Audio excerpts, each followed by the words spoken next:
thought I'd just quickly show you one of the features that I find the worksheet project really useful for. I've been using this really for all of my worksheets recently, but this is probably the area that saves me the most time. And in fact, I would just not give my classes this type of question previously because it would either take too long to find something like it and certainly too long to make it myself. And AI was just too unpredictable in terms of the formatting. So we did a practical where we measured the resistance of a length of wire for different lengths. This is a really common thing where if you try and do the follow-up based on pupil data, the pupil data is really unreliable and you end up not really making the learning point that you want to make. So the website generates the data for me using AI, so I'm not coming up with all of these values myself. It picks things that are reasonable and realistic.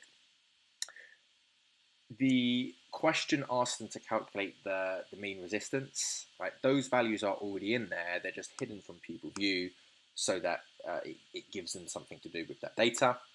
This is useful for a couple of reasons. It means if I decide to kind of change things, then the graph that they're going to go on to plot will automatically change, so that the graph below it is linked to the data that is in this table.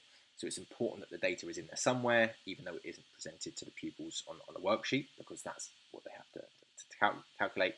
The other thing is just for the mark scheme, it means I don't have to do things twice. The AI kind of generates the data once, and that is used for the question and the mark scheme.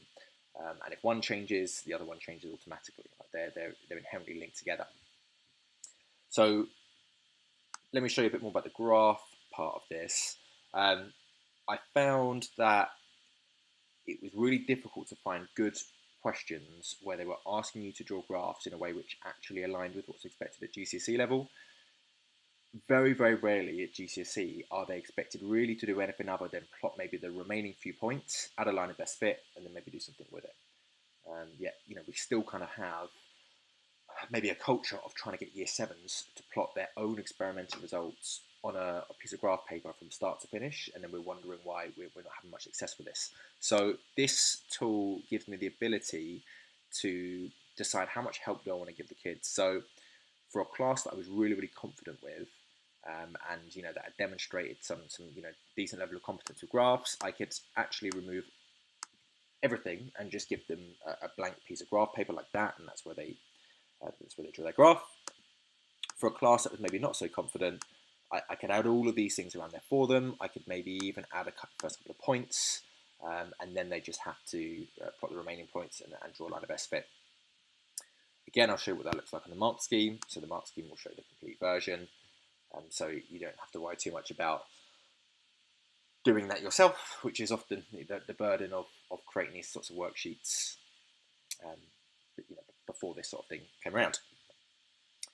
Because the data is inherently baked into the question, and when AI is generating other questions, or when I'm generating other questions myself, it is able to reference the values that are used in the table. So there's later questions that are on measuring the gradient of the graph, that are on estimating a resistance for a 35 centimeter length of wire, so doing some extrapolation or some interpolation.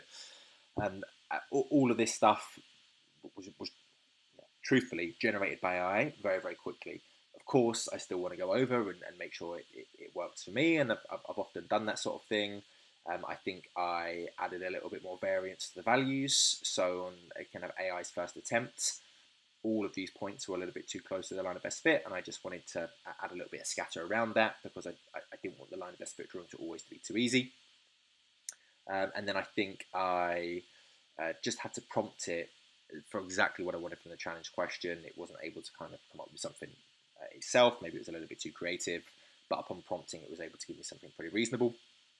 Again, I'll just switch back to the worksheet view.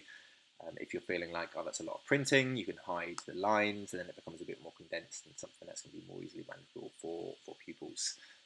So yeah, that's the feature I'm probably finding the most time saving, and is meaning that my classes are doing way more practice at the kind of thing that they actually need to do at GCSE. And I'm managing to kind of get a question like this into pretty much every worksheet that they're getting. So it's not the case anymore that the teaching of graphs is this standalone skill, which everyone knows is not the best way of doing it.